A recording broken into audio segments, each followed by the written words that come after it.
பிடிச்ச ஒர்க்கு பிடிக்காத ஒர்க்கு எதுவுமே கிடையாது. எல்லாமே இன்ட்ரெஸ்டிங்காக தான் இருக்கும். எந்த டேரக்டர் படம் பண்ண டேரக்டரோ படம் பண்ணாத டேரக்டரோ யார் ஒரு சீன் எடுத்துகிட்டு வந்து கொடுத்தாலும் இந்த சீனை எப்படி நம்ம கன்வே பண்ணலாம், இந்த சீனோட பீக் பாயிண்ட்ஸு, எங்கே ஹைக் இருக்குது, என்ன பண்ணலாம், யாரோட பெர்ஸ்பெக்டிவில் இந்த சீனை கன்வே பண்ணலாம். இப்போ நம்ம 4 பேர் உட்காந்து பேசிகிட்டு இருக்கோம்னா இதில் யாரோட பெர்ஸ்பெக்டிவில் போகணும், அப்பாவோட பெர்ஸ்பெக்டிவில் இந்த கதையை சொல்லணும். ஏன்னா எல்லா ஷாட்டும் எல்லா ஆங்கிளும் வச்சுருக்காங்க. 3 இப்போ வந்து மல்டி கேமரா செட்டப் வந்ததால் எல்லா ஷாட்ஸுமே எல்லாத்துக்குமே. ஸோ அந்த ஒர்க்கு வந்து இன்ட்ரெஸ்டிங்காக இருக்கும். அது எந்த படமாக இருந்தாலும் சரி. நான் என்னென்னா பேசிக்காகவே வந்து டைரக்ஷன் டிபார்ட்மெண்ட் தான் கான்சென்ட்ரேட் பண்ணுறோன்றதால பெருசாக நான் யாரையுமே ஃபாலோ பண்ணி இந்த டேரக்டர்ஸ் கிட்ட தான் ஒர்க் பண்ணணும், இப்படி போய் அடுத்தடுத்து படங்கள் பண்ணணும், 25 படம் பண்ண எடிட்டர் 100 படம் பண்ண எடிட்டர்னு பேர் வாங்கணும், அப்படிலாம் கிடையாது.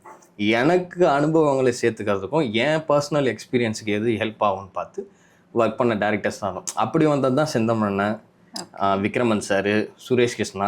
கொட்டு வாங்கினாலும் மோதிரம் கையில் வாங்கணும் அப்படின்னு சொல்லிட்டு இவங்க கூடலாம் இருந்து கிட்டத்தட்ட ஒரு பெய்டு ஸ்டூடெண்ட்டுன்னே சொல்லலாம்.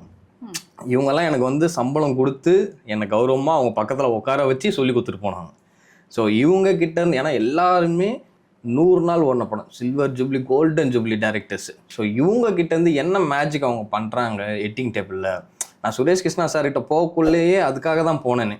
ஏன்னா அவர் மகாபாரதம் பண்ணுறாரு, சீரியல் பண்ணுறாரு. நான் இப்போ சீரியல் பண்ண வேண்டாம், படங்கள் மட்டுமே பண்ணலாம் அப்படின்ற ஒரு மைண்ட் செட்டில் இருந்த டைமில் மகாபாரதம்னு ஒரு சீரியல் ஆஃபர் வரக்குள்ள பிரபஞ்சன் பிடிச்ச ரைட்டரு, பிடிச்ச டேரக்டர் பாட்ஷாலாம் வந்து எடிட்டிங் டேபிளில் பண்ண படம்ன்றது ரொம்ப தெளிவாக தெரியுது.